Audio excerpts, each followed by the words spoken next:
South Africa, when it all comes together, can beat anyone. I think they could win Comm Games. Wow. When a midi is on the circle edge and can't feed, why are people not on the transverse?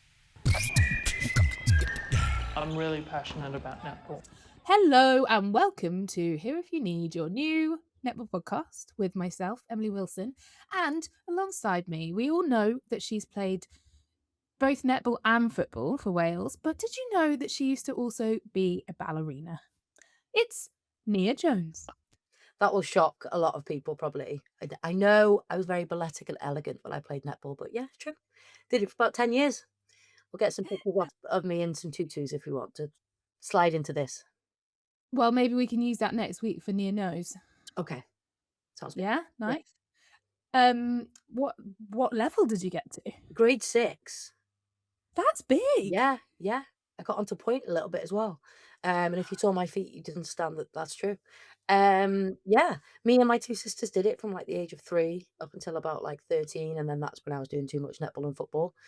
So yeah, if you ever want to see me do a pirouette next time I see you at a match, just let me know. Nice. And I just want to say a thank you to Freya McDonald for that little bit of info. And I've honestly run out of facts now. So if you have any good facts on more, send them in to socials Or and we will. why don't we flip it round a little bit, because I think it's time I got my own back. So if anybody here is a friend or a relative of Emily's, don't slide into the here if you need though, because I don't see those posts. You need to message me, Nia Jones. So Nia, the first thing we need to talk about really is the fallout from last week's episode and the discussion about the timings of the game. You look Do you know worried, what? I but thought, oh no, there's not been another fallout from another episode. I can't handle it. Okay, yeah, go on. Because we had lots of debate, so lots of discussion, which is what we want, by the way. yeah. Well, there wasn't. I'm gonna just throw it out there. There wasn't a huge amount of debate because I feel like most people agreed with me. Now, maybe that is because our audience are massive netball fans, massive netball nerds like me that want to watch the games when they can at live. But I think it maybe shows that there is something to think about there. And listen, what do I know? No, I'm coming from it from a massive sports fan. So I'll watch any sport that's on the telly. Football, Yeah. rugby, snooker, whatever. Enjoyed the Masters at the weekend, actually. And I don't think that any other fan base dictates to their sport when they can play their matches. Like there was 3 Premier League matches clashing on the weekend. Go on. Well, so I've been thinking about this, right? Because I also will watch any sport. I grew up watching snooker too. It's like I need to stay up late, mum, to watch the snooker. But with football, you know that there's so many games on, you can't really watch them all. They're on at the same time, and then you watch the highlights. Netball Yeah. doesn't lend itself to highlights. You kind of need to watch the whole game to really get a picture of what's happening and how it works. It's a bit like basketball in that respect. I don't think basketball highlights are very good. Yeah. So I think that is where it differs. So to watch football, you might know the score and then you're like, oh, cool, I'll watch the highlights. I'll see a few goals. But like in netball, you do need to get the ebbs and flows of the game. So yeah, that's just a little point I wanted to bring up on that. Fine. I thought about over the week. Real insight here on. Do you know what it is as well, though? Is like, again, it comes back to this piece of we probably have too many people at the minute in the sport of netball that are staying home and watching all of the games on telly. And I'll take that as a compliment when I'm part of the production. But what other sports have is that people go to watch their favourite team live. And that's why they're probably not as interested in watching all of the other games. We don't have those partisan one club fans in netball yet. We do it at some clubs, don't get me wrong, but we probably haven't got enough of them. And I think that that's key to keep to growing our sport, rather than just following this player, that player. I quite like these, or that looks like a good match. We need more partisan fans that, yes, whatever the weather, I'm going to be at that game. I'm going to have a season ticket. And if I can catch the other ones, then also great. Do you have any methods in how we can do that? No, Oh, no. because it's a cultural thing again. It's a cultural thing that's I think it's a cultural thing in the way that women consume sport. Obviously, we have a lot Mhm. of other things in our lives going on, possibly, not all, but some. But also the way that the new generation coming through is consuming sport on just little flashes, little interviews, little clips online. You get drawn to one player and they might play for different clubs. It's the same way you see kids just in like they'll be in a Haaland Man City shirt one day and a Declan Rice Arsenal shirt the next day. Whereas, when I was growing up, you had to pick one team and you stuck to it and you got picked on if it wasn't somebody else's taste. We kind of lost that as sports fans coming up. And I do worry about that. I really worry about that because it's not the blood, sweat, and tears. I'm going to back my team till the end, no matter who they sign. I'm in love with that club and I love what they stand for and their history and their tradition. Yeah, I do worry about that long term of getting people to show up week in, week out instead of just going to a couple of games a season.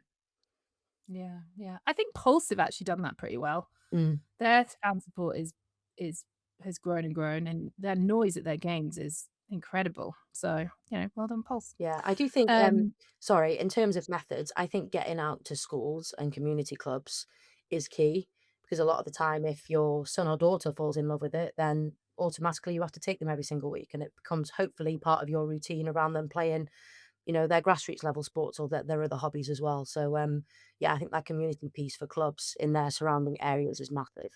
okay, well, we'll move on to the next talking point of the week, which isn't going to be as much of a surprise for you as that one because I sprung that one on you. Um, which is Joe Tripp being elevated for Loughborough Lightning's team. Now, there was a lot of chat about this. We got asked quite a few questions. What are your thoughts, guys?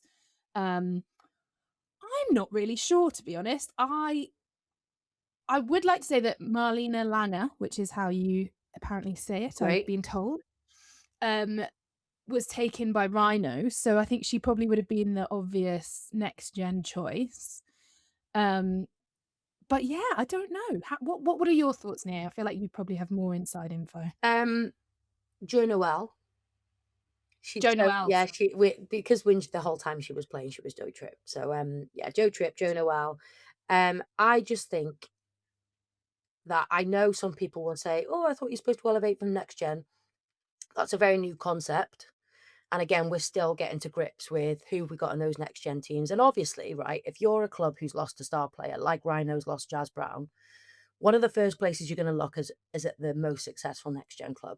And for years, that has been Loughborough Lightning. So they're probably like sitting ducks, the best of the best in the next gen Loughborough pathway, because they know that if anybody gets an injury, that's probably where people are going to look to poach, if you like. However, Loughborough are trying to win the league. And if we want to be professional, there are loopholes. There's always loopholes in everything. There's loopholes in the game of netball where you push the boundaries as close as you can. They've obviously, I assume they will have had to like register her in the next gen to then elevate her. But if she was not willing and ready to do it, she wouldn't have volunteered her services or said yes upon being asked. And if she was not good enough, Vicky would not have asked her. This is Loughborough Lightning we're talking about. They don't hand out token caps, appearances, places on the bench for free. She was an unbelievable player. I think she's probably like one of the best defenders we've ever had in the Super League when she did it for Loughborough and also for Mavericks. So she did put something out to say that she'd been training with the girls all week. She must be in good shape. She must have been keeping herself fit. And in those sessions, she must have been A, feeling strong enough to do it. B, must have been effective enough for Vicky to say, like, absolutely, yes, this is a goer. Do I think that she was ever realistically going to have to take to the court unless there was a major injury? Probably not. And obviously they rode it quite close at times, didn't they? It was 2-2 for a while in their match against Forest, and they still never looked for Joe to come on. So I think she was there probably as an emergency option. But especially in at goalkeeper, like we've seen them do it in Suncourt. We've seen the impact that Rory can have. We've seen the impact that Kapua can have. It's that netball smarts. It's not all physical, and she has that in abundance. So slotting her in at goalkeeper with the way that she leads and the way that she communicates, I think would have been a really good option if they needed it. Yeah. Okay. Yeah. Interesting. Rory at the weekend was insane. Mm. She came on for Swift and changed the game. Yeah. Like everyone, oh, so And good. also, if they knew that they weren't gonna really use that option unless they really needed to, they might have not wanted to have depleted their next gen squad again, who've already lost a massive player in Langer. If you take another one out and they probably had a game that day, you're taking away basically 2 of their best defenders, which would have depleted them, probably just to have somebody sit on the bench for the NSL team. Maybe that was a factor as well. Interesting. All right. Thank you, Nia. Great insight there. Appreciate that. That's why you're here. Here if you need. Birmingham Panthers got their first win. Mm. Absolutely stunning. I just could not believe the difference in Panthers from the week before. So I commentated on them at the Copper Box against Pulse, as we know, and then did them at the Cardiff City House Support against Dragons, and it was like 2 totally different teams. So impressed with the way that they started, but then also to withstand that comeback pressure that Dragons put on them, and the way they managed that final minute. Yeah, it was brilliant, and you could see the relief and the elation and the emotion as well of Panthers. So yeah, I mean it was a great game. But it's also great for the league. None of us enjoy, no matter if you're a Panthers fan or not, none of us enjoy seeing somebody sitting bottom waiting for their first points. And the longer it goes on, it gets a little bit more tetchy, doesn't it? So yeah, it's good for the league, I think. Yeah, I was what a finish, but I was very happy to see Panthers get their first win. I'm a girl, Charlie. Well, maybe it's a lucky omen now. Maybe Yeah, teams, yeah. Come on the pod, guys. yeah, Get your good. first win. Now, third talking point, and I apologise again because we're going to talk about the Roses, Nia, and I know that this is becoming quite tough for you as a Welsh dragon, Welsh feather. They are feathers, yeah. Yeah. Yeah, as a Welshie, to be talking about the Roses so often, but I just don't know if we can not talk about it. Yeah. It's just a constant injury struggle. We saw Helen Housby had a back injury.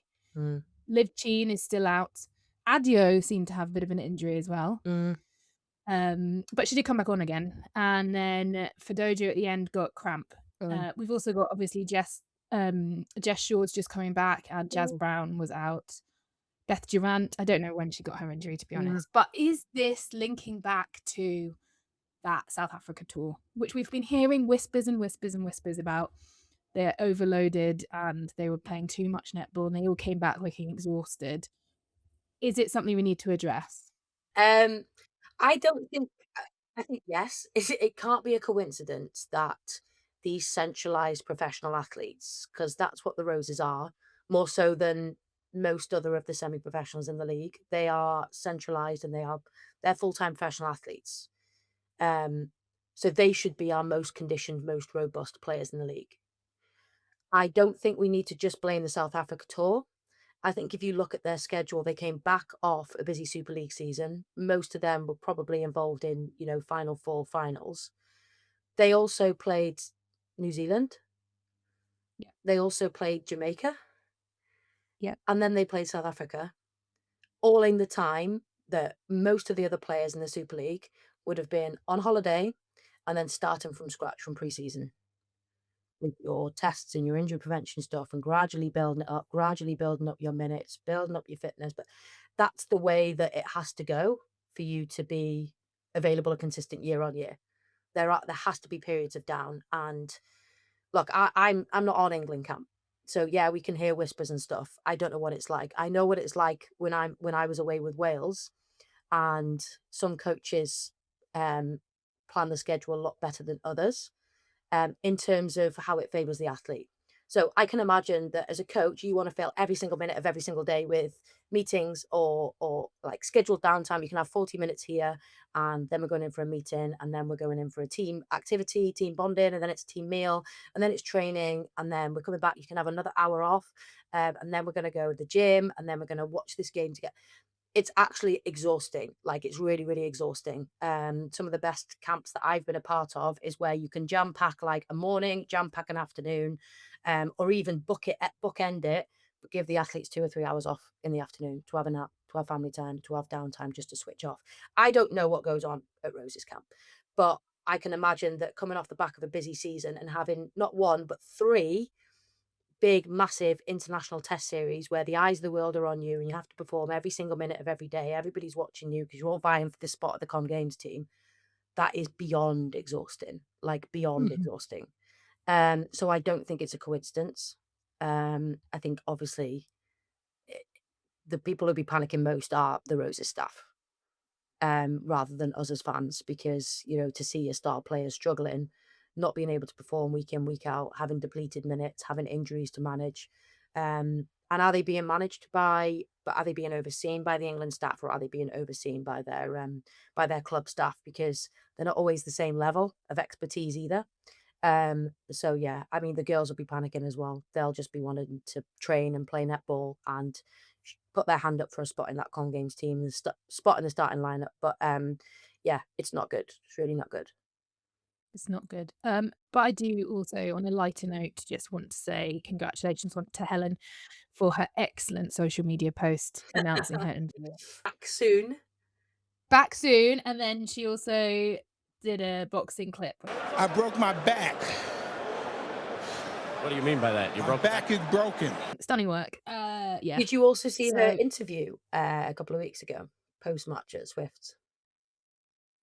the one where she said you want to take criticism and Yeah, she said we're professional athletes. yeah. Criticism is like a part of it or something. I thought that was interesting.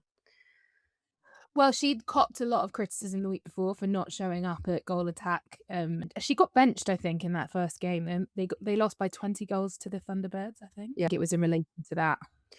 Do you know what though? As if there's any young netballers watching, I don't know what our demographic of listeners are, whether it's just my mum or not, I'm not sure. But please do not type your name into social media. Please do not. If your instinct after a game is to go on social media and see what randomers, me included, thought of your performance, that is you're seeking validation in the wrong places. And I feel like it's really, really seeping into just our culture as athletes now, is you care so much about what people on X are saying, whatever. Um, you should be able to analyze your own performance. Did I apply the things that I wanted to today?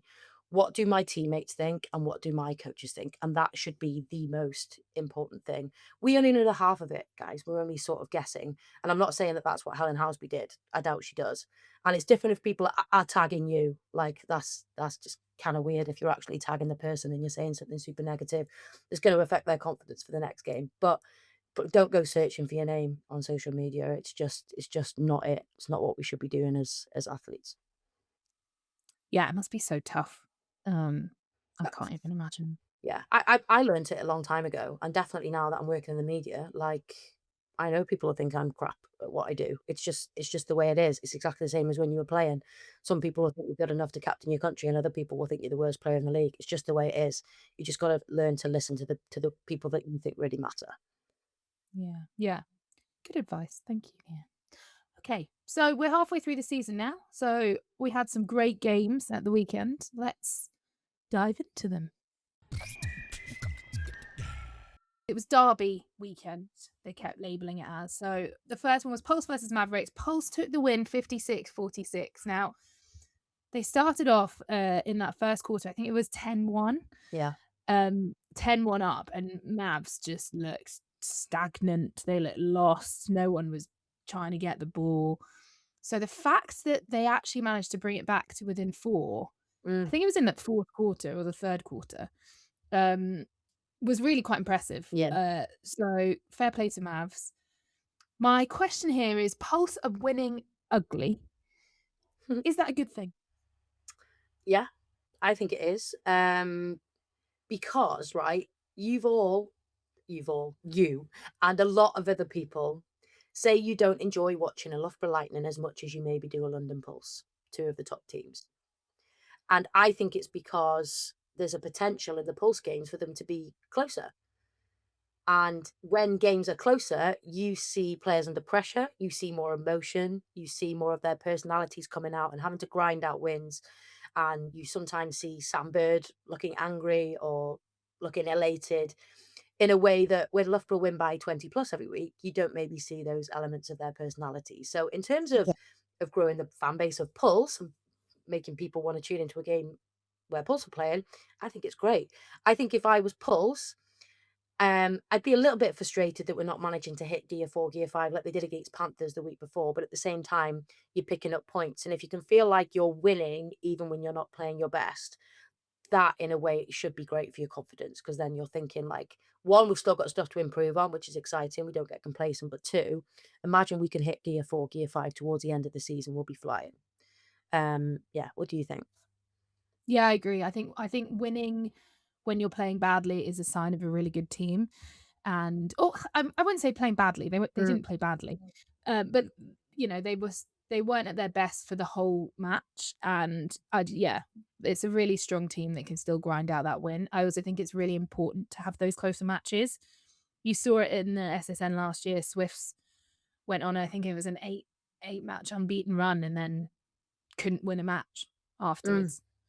Because they hadn't really been pushed, and as soon as they started to get pushed right at the crux time of the season, they they couldn't win. yeah. So I think it's important to learn how to win those tight matches early on. So I think it's a positive thing.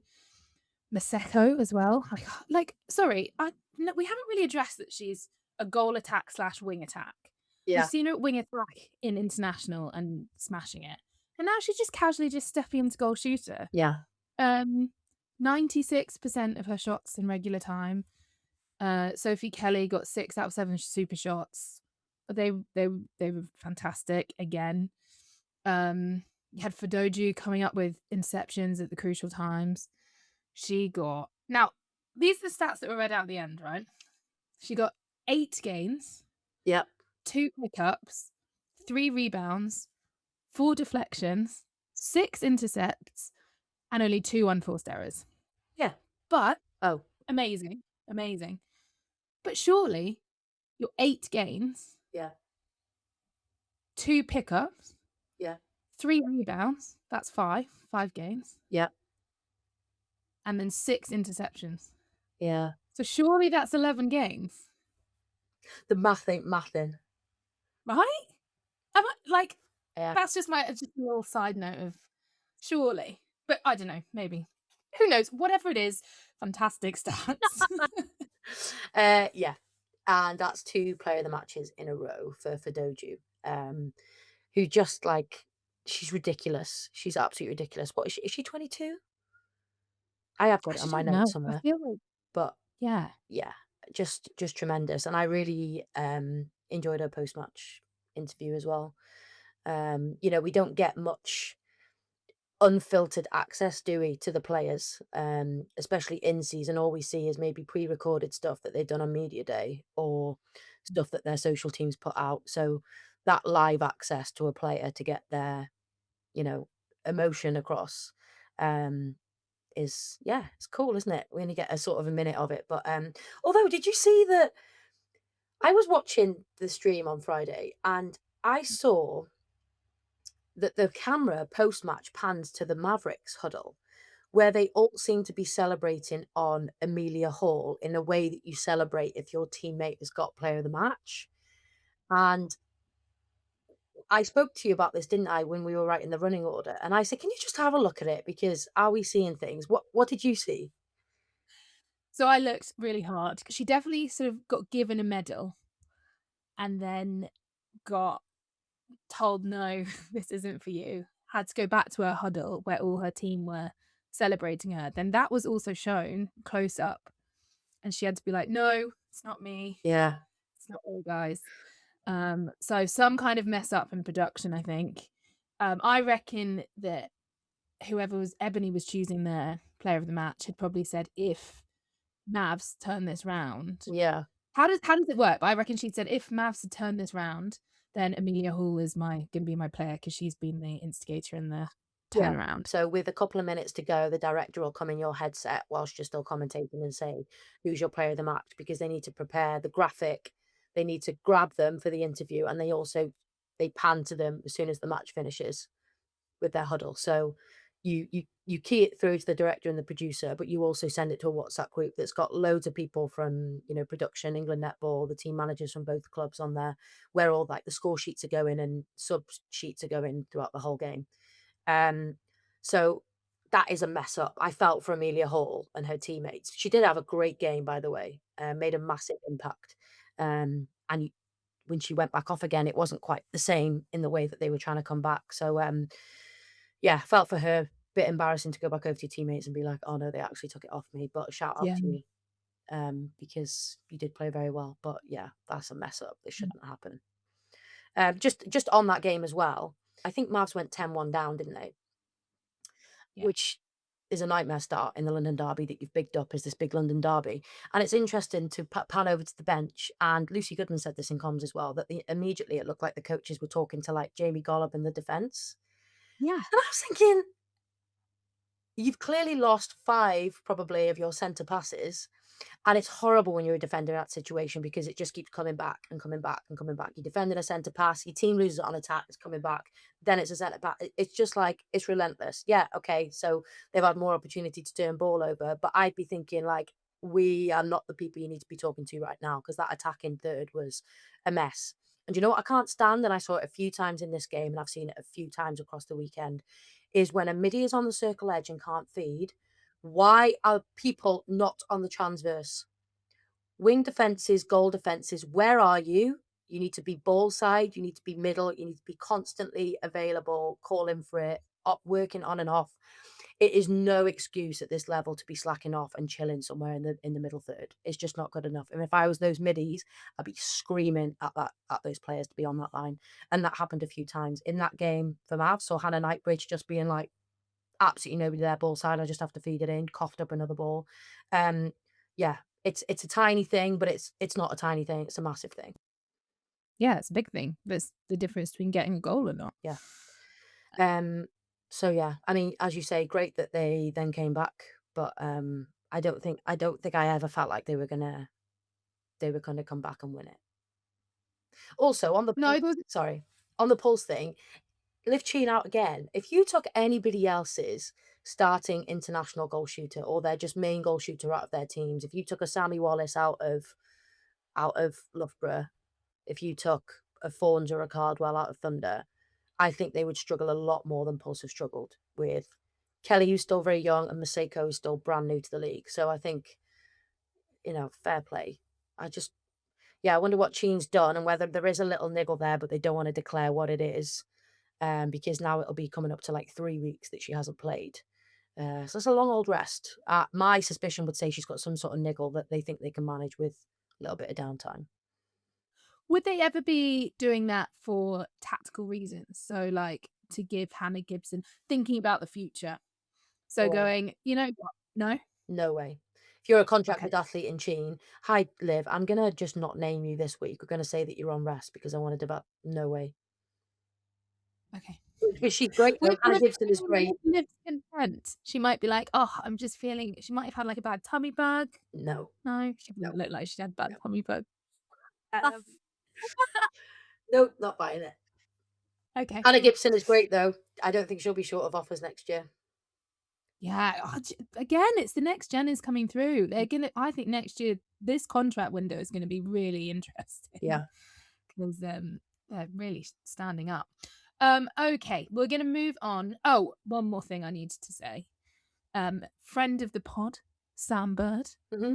Absolutely. Yes. I was obsessed. Do you know what? I didn't even prepare this, but when I walked in earlier, somebody in my house, I've got a couple of sisters who get dragged on all sorts of, hen do's and stuff. We're not Trump fans in this household, it has to be said. But this, as some sort of fancy dress, is lying around the house. And when I walked in here earlier, I'm at my parents' house in North Wales, and I saw this on the floor. I thought, that is giving Sam Bird in her post-match interview. I just thought it was hilarious. I mean, for a great cause, the London Pulse Foundation. So, plugging the charity, which is great. But what's also funny is it's usually her opposition coach there, Tamsin Greenways, in a cap, who was capless. And it's almost like Sam stole it. So yeah, I thought it was like low-key iconic. I'm not going to put this on because I don't want somebody to screen grab it and that gets sent around. We've had enough controversy on this pod lately, but yeah, it was funny, wasn't it? Yeah, it was great. And I do just want to caveat here, all views are Nia's own. No. I don't like you. Okay, so we'll move on to Dragons Panthers, and we've alluded to this. Dragons lost 47-48 in an absolute cracking game.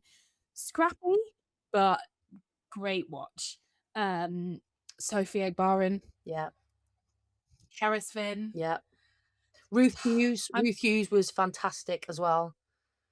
yeah. Came up with the real, like 2 or 3 brilliant turnovers, and just added that control that Panthers have lacked. And she actually left the court towards the end of the game, and I was thinking, like, no, get her back on. And she soon came back on. And she was the key one. If you watch it with sort of 37 seconds left on the clock, I haven't watched it back, but from memory, I felt like she caught it and had a look at the scoreboard and then thought, no, do you know what? I'm going to play a little bit of possession to grind it down. So, like, that is what leadership looks like in the moment from a performance behavior point of view. So, we always say, like, where are the leaders? Who's taking control? That act there of, no, I'm not going to feed the circle, I'm going to reset it. It sends a message out to everybody else on your team that, like, let's stay calm. This is what we're doing. And we're all on the same page. So, yeah, former training partner at Dragons as well, Ruth Hughes. Did you watch the game? I did, but I watched it, I'd say, for more fun, and I Yeah. didn't take notes. Basically means that I forget everything. Yeah. So I'd like you to talk us through this one, Nia. Well, in a similar fashion to how Pulse started against Mavs, Panthers started amazingly, and genuinely Dragons look shell-shocked. I do think question marks have to be put on the Dragon starting lineup. So they chose to start with their rotating circle of McCall and Yarrington, which they had brought on towards the end of quarter one in their match against Forest. And as we've said before, I think why a rotating circle can work so well is the element of surprise and the change that it causes after the traditional holder and runner. Mhm. If you start with it, obviously teams get the starting lineup from the opposition, as we all do, like an hour before the game. Fiddler and Finn would have had a chance to really talk about it. McCloma, who loves defense, would have had a chance to sit down and be like, right, they're starting with these two. This is what we're doing. This is how we're working the switches. This is who we're prioritizing. And Dragons couldn't feed it. They scored 3 1-point goals in quarter one. And I just thought, you need Georgia Rowe on, because just as somebody to just turn and cite and give just an outlet if you need it, she is still one of the best at doing that. And she's still extremely accurate from 1-point range. Extremely accurate. Yeah. I thought they missed it. And when she came on later on in the game, she came on really calm. She shot really well. It was like, oh God, that needed to happen sooner.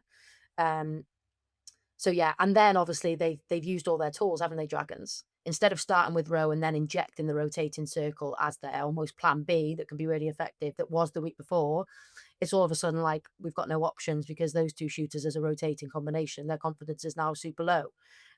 So yeah, I did think that was an error, and I was surprised that they called a tactical timeout Dragons when they were 10-1 down. I'm surprised they didn't save that and actually just make a substitution. Credit to them for coming back and making it a real contest. Thoughts with Ellen Withington, who picked up a really nasty head injury. She collided with Neve McCall. Had a bit of a freak incident, actually, because I was looking and I was thinking, should that speaker be there? But that speaker is always there. And it's actually like a good 2 or 3 meters off the court behind the advertisement boards. So it was just a freak injury, but a really nasty one. It was obviously you've been running around, your blood pressure's high. It was really quite heavily bleeding. And she was receiving medical attention after the game. Her mum was there, which was great, and she could drive her back to Birmingham. But yeah, I think she had some stitches put in. But I had a little chat with her and she seemed okay. But that's never nice to deal with from a Dragons perspective. But they could have won it. A few rush of blood to the head passes. It was chaotic, as you said. It wasn't the prettiest game of netball, but I was loving it. It was like end to end, nobody taking control, everybody making crazy decisions on the ball. But it was there for Dragons to win. And I think they 3 up with a couple of minutes to go. Couple of poor passes, but also some contentious umpiring decisions went against Dragons. Which again, that's not why you lost. You're in that position and it's that tight because of some of the errors that you've made or coaching decisions that you've made. But it did have an effect because Dragons had the ball and were up with a couple of minutes to go, and then possession was changed over. So yeah, they'll be fuming after that one, Dragons, I think. But credit to Panthers who played really, really well. Yeah. The only other point I do want to bring up here is you didn't know this had happened, Nia, but in No, the third quarter, your audio dropped out. yeah.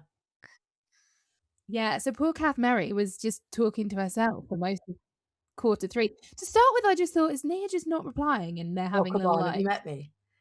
yeah, I know. I was like, this is unlike her. And also, didn't you say it was after Kath made a remark about John McGinn, which is a football Yeah, and reference? well, Well, I I was mean, all over that. I that's when I noticed it because I was like, Yeah, surely she's replied to that. yeah, But yeah, so a bit of another production mess up, and also I just think that's okay if you can then apologize for it at the time. yeah. The fact that neither of you knew about it, I thought is poor. You then came on in the middle of your analysis of quarter 3, halfway through. Yeah, sorry about that, guys. None the wiser. And yeah, we would have apologised had we known or sorted it out Yeah, sooner. yeah. But anyway, great game, great comms, lovely stuff. Especially in the third Apart quarter when my mic was off. Is that what you're saying? yeah, it was lovely. Nice break. So then we moved on to Thunder Rhinos. Thunder won this 63-49, and I think this was Nat Metcalf's first start this season. I think, I'm not sure. I tried to look it up, but it was too hard to find the actual stats. And El Cardwell didn't start on, and it was just very messy. There were patches of really good play from Thunder, but there was also like just so many lost balls from both sides. At the same time, Yomi Wilson had the game of her life. She was getting intercepts in that circle. They couldn't feed it into Fawns and Pearson. So Leeds, it's just the same old story. They're getting turnover ball and then they just can't convert it. Yeah. They can't get it into their circle. And if they do get into their circle, the shots aren't going in because they're shooting from too far away. Yeah. And they've had to do so much work to get it in there. Yeah. I say I didn't watch the game. I've watched little snippets and I had a look at like who started, who came on. Gordon barely played. Didn't play. I don't think she. Do you know what? I don't want to say she didn't play, but she didn't play for much. I don't think she did play. Again, interesting choice there because you just think make the change if it's not working. Again, it's the Mavula piece, isn't it? And we know they've lost Charles, but Mavula, we said it before season started, that is such a massive loss. Massive. It changes everything about your attacking end. So yeah. But yeah, Marlena Langer and Yomi Wilson, you have to give credit to them. They've got arms for days and they were getting the ball, and it's, you know, very exciting for the future. I keep saying that, but it just is. It's just lovely to see what we've got coming through. And yeah, Elle Cardwell came on at halftime and really made a difference. She showed her star power. They found her much harder to defend. Emma Rayner came on again. I've gone from not really caring too much about Emma Rayner to being her number one fan, I think. Not number one. That's dramatic. Up there. Like, she comes on, she's so quick. Mm. I don't know why she's not getting more court time. I can see her moving next year. If it's a similar scenario where there's more experienced players than her in the squad, she's good enough to be starting for other clubs. So. Are Manchester Thunder like Real Madrid? Go on, elaborate. They've got all the stars. They've got so many really good players on paper. And sometimes it works. But a lot of the time, it's just not clicking. And really, they should be doing better than they are, I think. I think for years, I would have said that was more like a Mavericks, where they had amazing individuals for years, and they didn't play as well as a team as some other teams who had less talented individuals, if you know what I mean. I think Thunder are a club that I associate with good teamwork, really good team structures, rather than just individual stars. I just think that it hasn't come together for them yet. And like most good things, it's going to take time. And I think with better players, that process is usually sped up because they're better at taking on information. They're better at reading players that they haven't played with as much. So I just think it's not happening as quick as we first thought. And maybe those players aren't in. When we think of Sophie Fawns, we think of her as, you know, that star who shot the buzzer beater to get Swifts into that grand final a couple of years ago. When we think of Elle Cardwell, we think of her at her absolute unstoppable best, probably 3 or 4 years ago. When we think of Nat Metcalfe, we think England netball captain, like best wing attack that England have. They're not those players at this current moment in time. So I think we probably, me included, expected too much of them for how they've come into this Thunder squad at kind of short notice. Okay. All right. I mean, that being said, they're still third in the table and Yeah. they've only lost to Pulse and Lightning. So, what are we to say? But I just think they've been very patchy. They've been playing some really great stuff and then letting it slip really easily.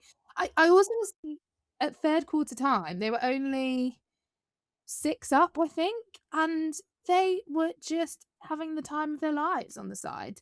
There was no I mean, they probably were having serious chats, but like Laura Malcolm was joking with Elle Cardwell. They came back on the court and they were making jokes. Like they were just chilled. So maybe they just were so confident they were going to win that they didn't need to have that game face on. And I think sometimes in netball, we certainly used to do it, and I know lots of clubs do it, is you kind of make a pact before a game or the week of a match where you're going to fake it till you make it, is what we say, in terms of like, even if you're not feeling great or happy or like you're having fun or like things are going against you or you've got things going on in your private life, you make a pact with each other to just be super positive all the time and have fun. So maybe that's what Thunder were doing. Maybe that's been a pact of theirs this week, because I know it's a cliche, you say you play your best when you're having fun. Well, I have the most fun when I'm winning games. It's kind of, for me, fun is a byproduct, but I understand that it can also, help you with a positive mindset as well. So maybe that's what they were doing. But also, I think it doesn't really matter if they're patchy as long as they finish in the top 4. I think still Thunder on their day, if they're in a semi-final, they can beat one of those are the top 4 teams. First game of the season, they were really patchy, and then they only lost to Pulse by 5 at the Copper Box. So they'll know that as long as they finish in that top 4, it's finals time. It's anybody's game. It's one strike on match day. They'll feel confident that they can take them in that situation. yeah, okay, interesting.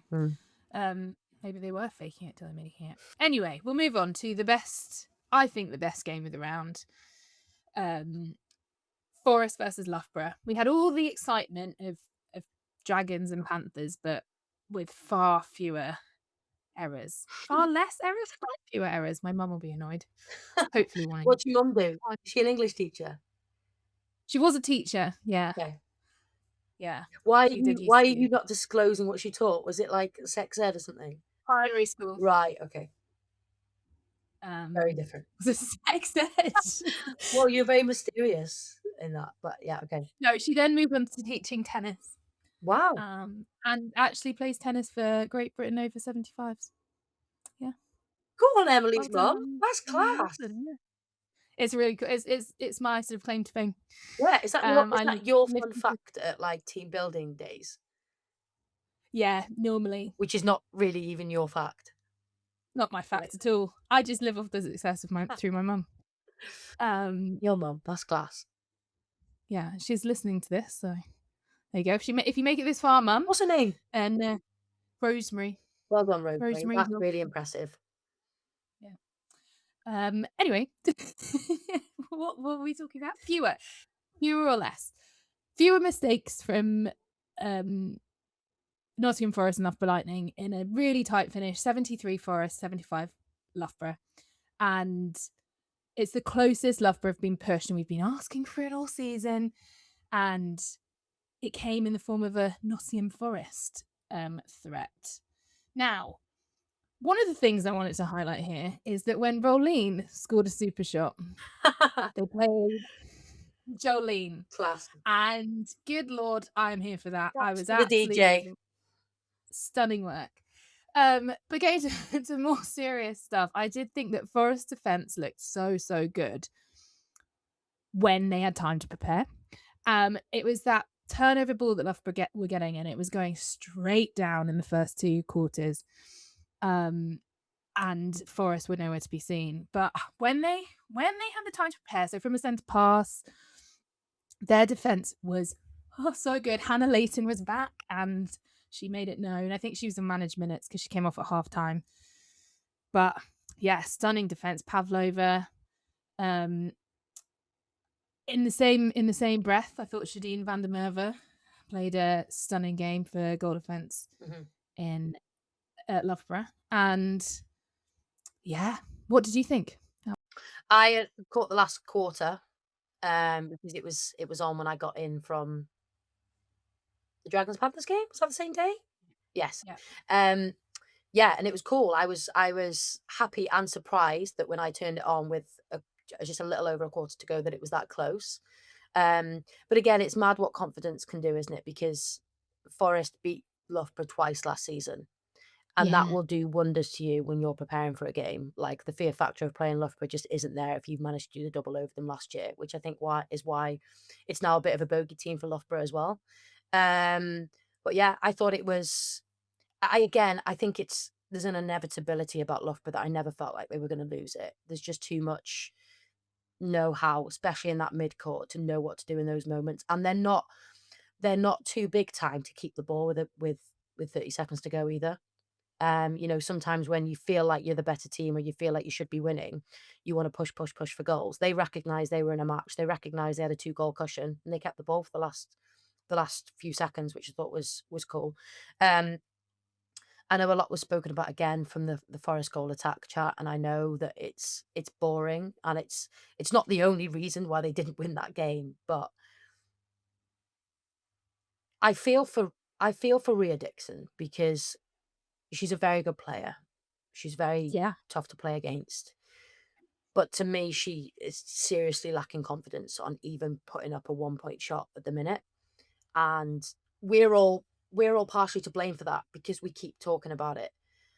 But I don't see any other way that they're really, really going to challenge consistently for top 4 if that is not fixed. And I think it's too late in season. I remember I did a lot of work. I worked very closely with John McIntosh. I didn't do a lot of shooting work, but I used to live with Zoe Matthewman, who was one of our shooters at Dragons at the time, who every Monday morning, Jill would just come and do a one-to-one with her, and I would go along and be an arm over or do my own footwork stuff or whatever. And sometimes Zoe, hopefully she won't mind me saying this, sometimes her confidence would go on a shot, like all shooters do.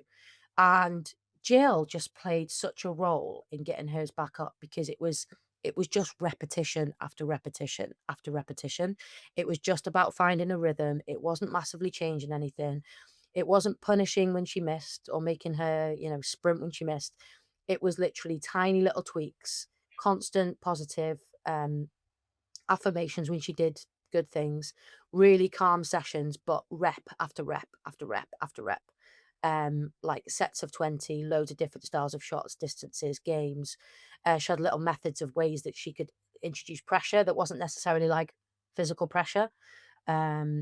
Just some clever little games that she would do. And Zoe's shooting massively improved just in that short space of time. And I literally witnessed that with my own eyes. And that's for me where confidence comes from. It's knowing that you've done something behind closed doors over and over and over again. And then you can do it when everybody's watching you. It's like fitness tests, right? I never used to get nervous for fitness tests towards the end because I knew that I had worked really hard on my conditioning leading up to that, to the point where I was like, I want to see how I get on today to see where I'm at because I know I've done the work prepared. And I don't know Rhea's shooting routine. She might shoot every single day, but I think that there is no substitute for repetition and practice when your confidence is low on a certain skill. Yeah. I was actually going to shout her out.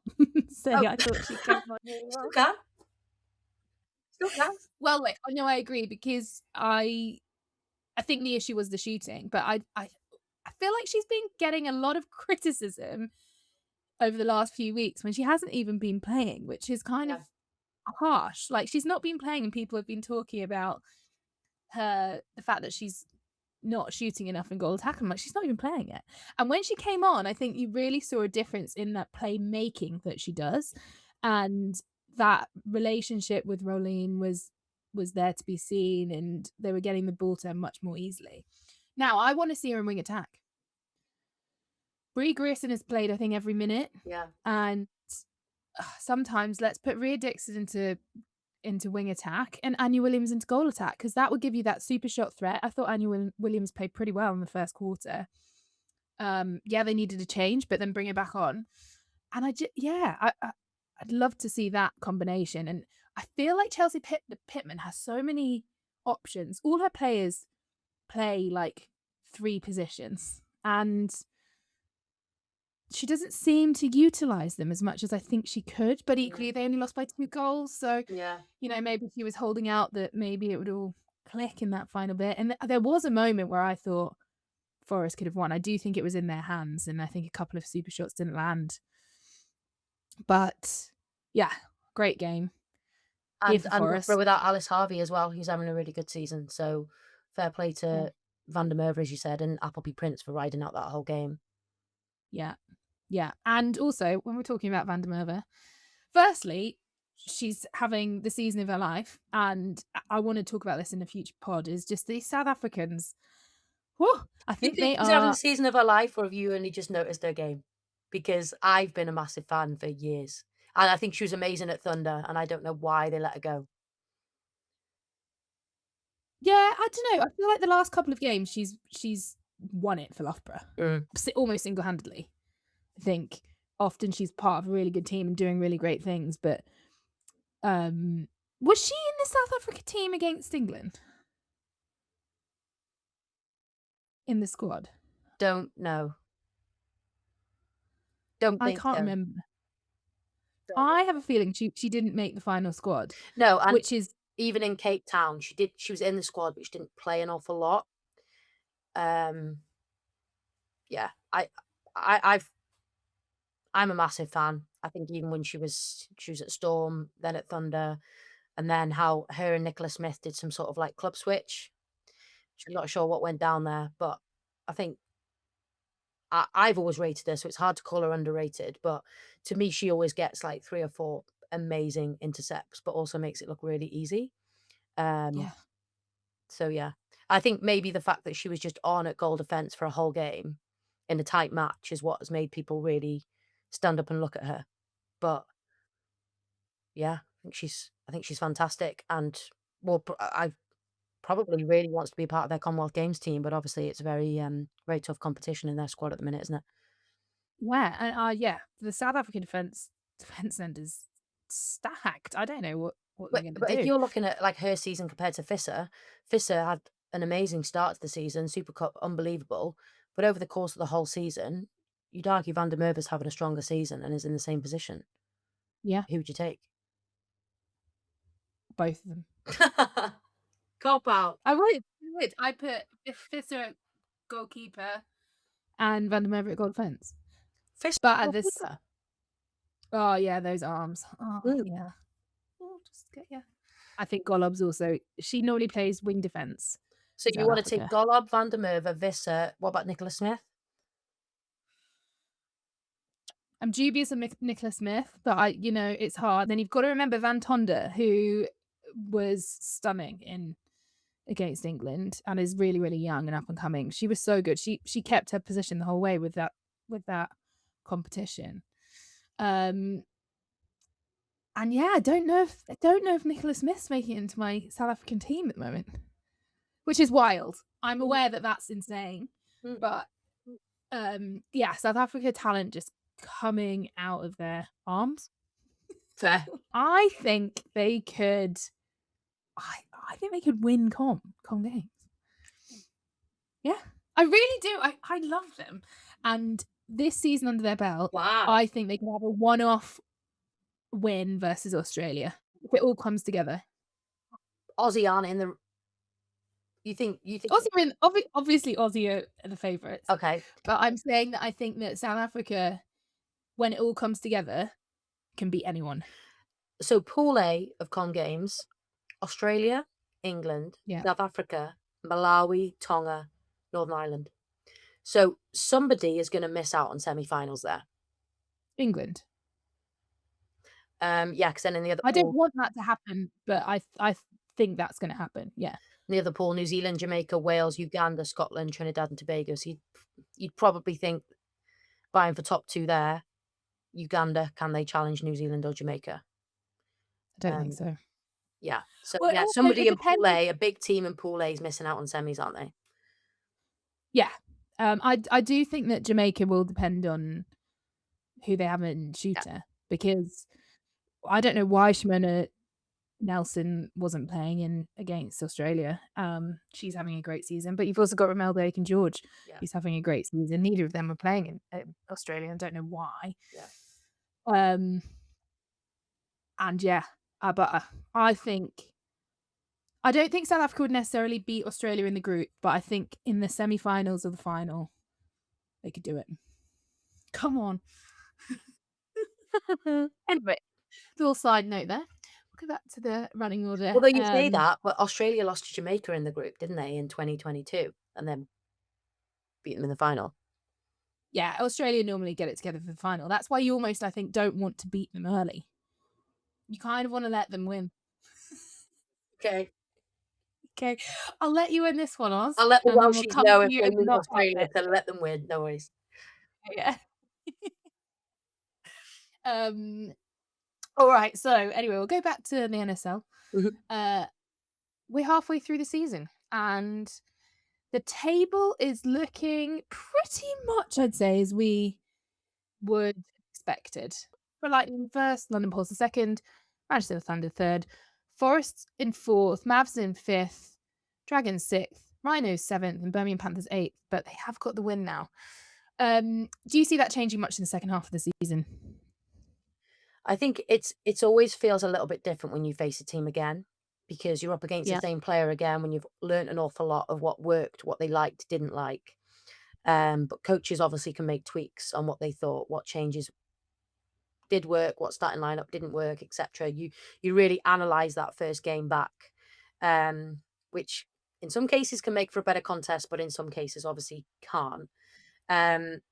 I don't know. I think some teams have left some points out there. I've covered a lot of Dragons games, so that's a team that I feel like I've got the best knowledge of because I've watched them most live. They could have been fourth right now, quite easily. They'd have beaten Mavs at home, if they'd have beaten Panthers at home. And I know you can always say if, but there was opportunities, real opportunities to win those games, controllable opportunities, and they would have been sitting in fourth. So that is a huge difference. They would have been sitting comfortably in fourth. Yeah. And then you start looking at, you can really assess, like, where are we going to pick points up? So you look at your fixtures. Teams at the start of the season, a lot of teams would have sat down and said, like, what is our realistic aim? Is it top 6? Is it top 4? Is it definitely top 2? Is it first to get that home advantage of the semi-final? Whatever. You can really start to look at, okay, guys, if we're a Mavs and we've said that we're top 4, well, we need to beat this team home and away definitely now. Or we need to beat one of the top 4 when previously that wasn't our goal. So, yeah, I think it's exciting. Obviously, Lightning and Pulse are definitely going to finish top 2. I don't think there's any doubt about that. I think Thunder will do it as well. But that 4th spot is genuinely up for grabs between Forest, Mavs and Dragons. Yeah. Exciting times. Yeah. So because we're halfway through the season, I thought we would take this opportunity to choose our current Super League teams of the season near. Now, do you want to go first or shall I? You go first. Okay. I've gone for my favourite Charlie Fiddler and goalkeeper. I know it's a surprise. Jackie Newton, goal defence, that experience, Australian. Got an Australian circle that's going to win ball. I've got Fumi Fadoju in wing defence, primed to get some intercepts. I know that you're not a fan. No, it's not this. I'm gonna bite my tongue till the end and give you my feedback. Okay. Iona Christian bringing that calm head in centre. I'm going for Liz Scholes in wing attack, Sophie Kelly in goal attack, and Sammy Wallace-Joseph in goal shooter. And my subs are Pekova, Gracie Smith, and Sophie Fawns. But I also just want to say I really want to get Chwani in there somehow. I think she's the most underrated player in the league this year. Do you think it's because she plays for Dragons? That she's underrated? Maybe, but I also think she kind of just goes about her business and she doesn't do sort of fancy stuff. She does kind of do fancy stuff, I think. But I think that they missed her, and it was very obvious when they miss her, rather than that when she's on, you notice her. Yeah. Might be why she's underrated. Yeah. Yeah, again, another South African. The reason I was frowning upon Fadoju at wing defence and Chiwani at wing attack, because that's what you're debating as well, is you have pushed what you want is your best team into positions they have barely played this season, which I think is illegal, personally. I think that's... Well, look, let Carl. me defend it. Let me What? defend it. Yeah. So this is my squad, right? So I've got the 10 in the squad. Now, if someone's having a bad game, I can bring off Jackie Newton, say, and move for me into wing defence. Then I've got Gracie Smith, who can cover centre and wing defence. I've also got Iona Christian, who can cover centre, wing defence, and wing attack. I think you're thinking too much like a head coach here. Like when they pick the All-Star 7, it is who has been the best in that position this season. You're not thinking about who am I going to bring on tactically at half time to win this game in the grand final. You've gone into full management mode here. Yeah. Why would they not think like that? Why would they not think like that? I've got Sophie Kelly and Sammy Wallace-Joseph, who can both do super shooting. Sophie Fawns, who can cover both goal shooter and goal attack.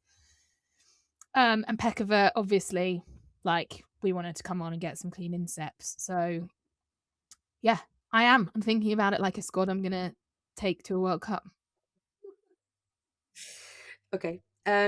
So I've gone for Adio at goalkeeper. I think... No, I just want to say she's also, I think, up there for underrated player of the season. Yeah, I think she's having a great season. Just looks so sharp every time I see her, and can turn ball over like high. She can elevate, she can come out on a fly, she can get down low. Yeah, I'm really enjoying watching her this season. I've gone for Pekova at goal defence. She's just a turnover machine. Just the way She doesn't really play there very often. Do you not think? Lovely. No. Everett at wing defence. Okay. Yep. Panagari at centre. Yes. Scholes at wing attack. Yes.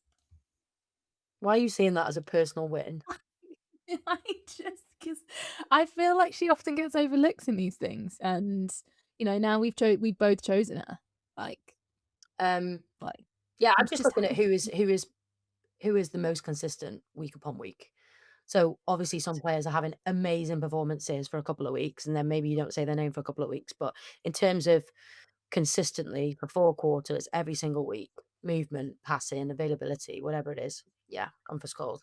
Who, by the way, I met her granddad last week, who complimented the pod heavily, and Yeah. also said at the end, oh, just to let you know, I'm not going to do the accent. I didn't really like you as a player.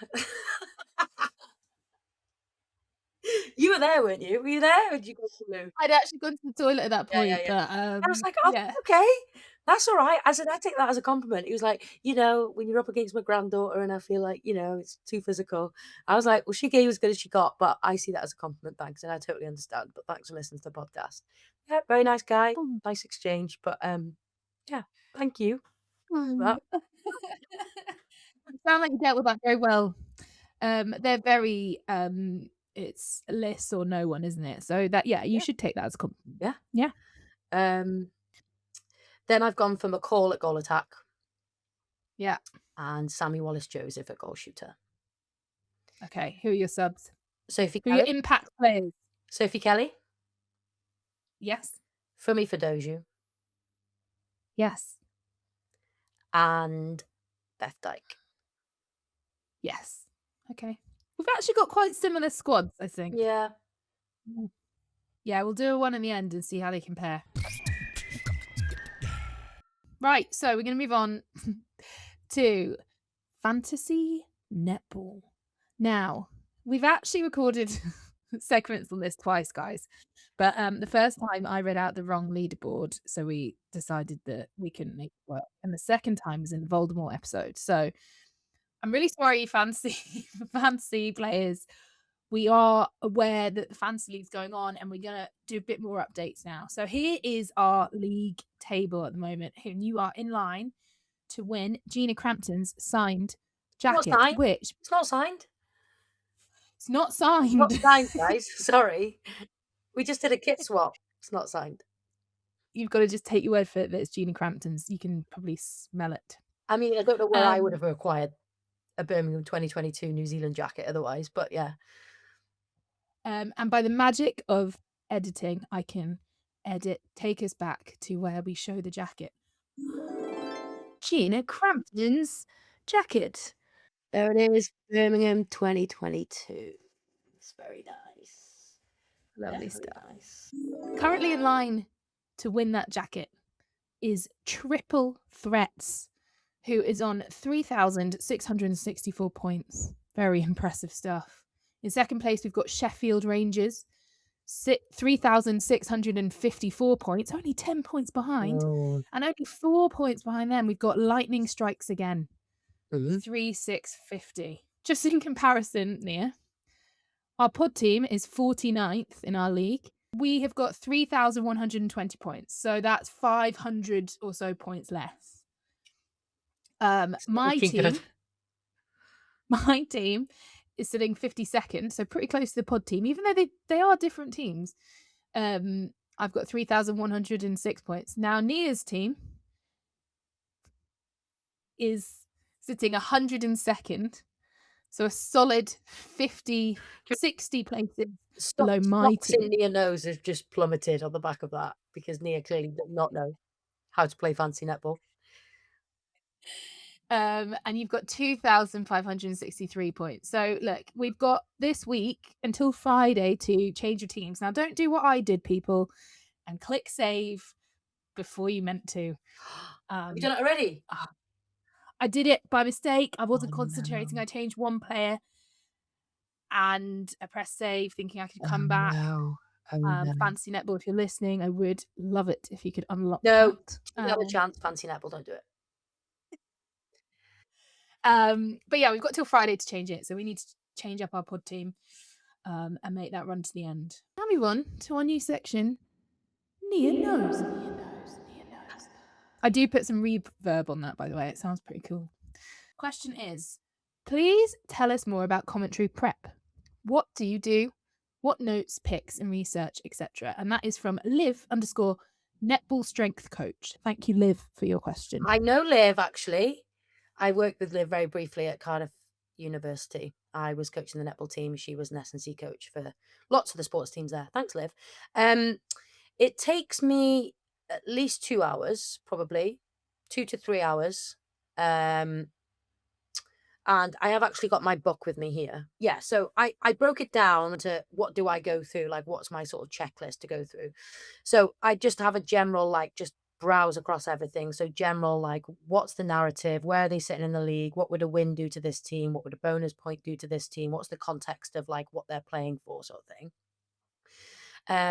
Then what I prioritize is, like, just player profiles. So, like, get their ages, which, by the way, is annoyingly difficult to find because they're not on the NSL website and Wikipedia is not reliable. So I end up deep diving into articles that, like, okay, in 2022 this article was written, it said they were 24, so now they are. Yeah, it's really not easy to find people's ages. So if I've ever got yours wrong, please blame the internet. Yeah, so look at player profiles then, like what their past club history is, how long have they been at the franchise, have they got any international experience or pathway experience, that sort of thing. What their current stats are for maybe the season, if there's something impressive, if they're sitting number 3 on the standings for something, or number 1, or you can see that they're the top feeder in their team. Also looking at their season stats overall, or what they just did in the last round, sort of thing. Then we'd look at, like, the last game that the club, look at that for the coaches as well, where they coached before, what's their experience, what do they tend to do, have they done any interviews this week, talking about the match coming up, what did they say in their post-match interview last week, that sort of thing. So trying to find that bit of information. Then looking at what the team did in their last game, how many quarters did they win, what was their shooting percentage, how many Amex super shots did they put up, what changes did they make, which, again, isn't easy to find on sort of like one document. I know when I'm prepping for football, I know the websites that can go to that can show me how many minutes every single player played when they came on, what time the goals were scored, that sort of thing. Like, it's a lot harder to find in netball, which is why it takes so long. and then I look at footage basically. So it's really nice if I've been at the game live from the week before because I can remember a lot and look back at the notes that I made live in play. But if it's a team that I haven't done yet or that I didn't watch last season, then I'd go back and watch pretty much all the game. I'd watch intently for a couple of quarters and then have it on in the background as I'm finishing the rest of my prep, basically having a look at trends, patterns, what they do on centre pass attacks, how do they come out of timeouts, what changes do they make, what impact do they have, and just try and make a note of all that. So I tend to like color code it. This was Pulse Panthers. Yeah, table. And like, number 2 defensive record in the league. Like Pulse's latest results, biggest win in regular time was 9. Panthers results so far, they finished 6th last year. They lost by 10 to Forest and Thunder. So just little things that you can just like sprinkle into comms if it feels right. Their last game against Rhinos, so just some key things, some key stats. Panthers' last game against Loughborough, and then what the scores were last season head to head, and what the deficits were. So they lost by 10 and then they lost by 5. So that just helps me paint a picture, and it's quite easy with that head to head because Panthers have only been a club for 1 season, so there's not a whole host of things to look at. And then this is like my main page that I have up, which has got all the player profiles, all little informations about the players and the coaches. And then this is what I do in game. So I'll write the 7s down and then just be writing. I'll start to prep, like I'll ask the lead commentator if I'm not lead, like what are you going to start with when you're bringing me in? Or if I know that I'm doing the starting 7s, instead of just reading the screen, reading out the 7 because you can see that, then I'll just pick out some key changes or key partnerships to keep an eye on. But then I'll also write down like who else is playing across the weekend, just for awareness, but then also what the matches are the following weekend. So you can start to talk about, well, next weekend Panthers have got Dragons. They might see that as an opportunity to get their next win. It's different if I'm leading because I'll also write down some other like compulsory things. Like I'll write down the spiel for the Amex Super Shot and that sort of thing. I'll make sure that I get that right.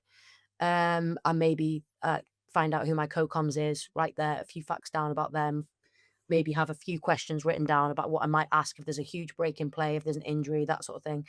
I understand that was really a really long explanation, but it's a really long process and a lot of effort goes into it for every single match. It's fascinating. And also, do you have a way of marking if you've said something or not, or do you just know? I don't do that personally. I would just know if I'd said it already, probably. But again, that's where the stats that Lucy Goodman compiles, and also a mixture of that and looking at the Super League website is helpful. But as you say, they're not often aligned. And do you like commentating on Dragons more because you've also got that sort of a lot of insider knowledge from back in the day, or does that not come into it? I wouldn't say I enjoy it any more than any other team. Prep takes less time because I've got prior knowledge of like the squad and behind the scenes and that sort of thing. And, I do sometimes have formal conversations with the girls who, I can ask things to. They would obviously never divulge anything performance based, and I would never divulge that on air if I ever heard it anyway. But it does make you understand the franchise better when you've played for them before. In the same way that I feel like I understand Leeds Rhinos a little bit more than other clubs. No, I enjoy doing all teams just as much. If anything, I feel like there's probably more of a pressure to it's harder for me to compliment Dragons over other clubs because I'm very aware that everybody always associates me with Dragons. And if I'm overly complimentary to a Dragons team, some people will always just think that it's biased. I can tell you now it's absolutely not. And when you're trying to commentate, especially as a lead, you are supposed to be very neutral, very impartial. So there's no hint of bias in there at all. And even as a co-coms, like you can pick up when a co-coms is biased and not biased towards one team or another. And I would never... as I've said before, there are plenty of reasons why I could probably hope that Dragons lose games as well as win games. And we'll definitely talk about that on a future pod, maybe. Please stop hounding people, Emily, for me to do an episode on the Dragons fallout. One, I am on good terms with people at the helm of the franchise now. They've worked really hard to build the bridges back up. And that's still a repairing relationship. We've also just come off the back of a very hectic Voldemort episode where I don't really want to be stressed about a podcast for another few weeks. So I have said I'll talk about it maybe towards the end of the season when it's more relevant to the transfer window and signing window. I think that'll be more relevant. So yeah, it will come, but poor Emily is getting DMs about when it's going to be every single week. So it might not be anytime soon. Sorry. They have reduced, so Okay. yeah, hopefully this will help. We do love your DMs though. Please do keep them coming in. We do read them all, and I send them, I forward them to Nia. She does get to see a lot of them. So we're going into predictions now, and look, I almost got one back because I almost chose Panthers. I'm annoyed with myself for not sticking to my guns. Yeah, so you are still 3 up. And we're going to add in now the bonus point or not point. Yeah. So we're going to guess whether this is a bonus point or not. And if we're correct, we get an extra point. So it's 2 points up for every game in a bid to make it a bit more competitive for me. It's giving a Thank super you. shot. Okay, so Friday, 17th of April, we've got Birmingham Panthers versus Nottingham Forest. I will go first on this one. I think Forest will do it. And there won't be... there will be a bonus point for Panthers. I think Forest will do it and there will not be a bonus point for Panthers. Manchester Thunder versus Nexus Dragons. And you go first. I think Thunder will win it and there will not be a bonus point for Dragons. I agree. I think Thunder will win and there will not be a bonus point for Dragons. The 18th of April, Loughborough Lightning versus London Mavericks. I think it will be Lightning and I don't think there'll be a bonus point for Mavs. I think it'll be Lightning and there won't be a bonus point. Oh, That's God. fair. Okay. And then we've got London Pulse versus Leeds Rhinos, and I think it'll be Pulse and there won't be a bonus point for Rhinos. Great. Do you know what it's giving, the way that we're announcing this? Is like, when Ant and Deck are letting celebrities know if they're going to do the trial or not, where they're like, Emily, it might be you. It's like the tone is the same, but have we just agreed on all of those apart from the first one? Yeah, but I don't think that's surprising. Okay. This week. Okay. When you look at the fixtures. Yeah. It's the top 4 against the bottom 4. And look, last week we got it wrong. Yeah. We've got it wrong a few times. Yeah. And we've got the bonus point wrong quite a lot of times. Yeah. I thought last week was going to be 4 big blowout results and 3 of them were really, really tight. So, we can get it wrong. Anyway, if you've made it this far, thank you very much. And please click subscribe and like and comment. We love hearing them and we will be back next week. See you then. Bye-bye. I'm really passionate about netball.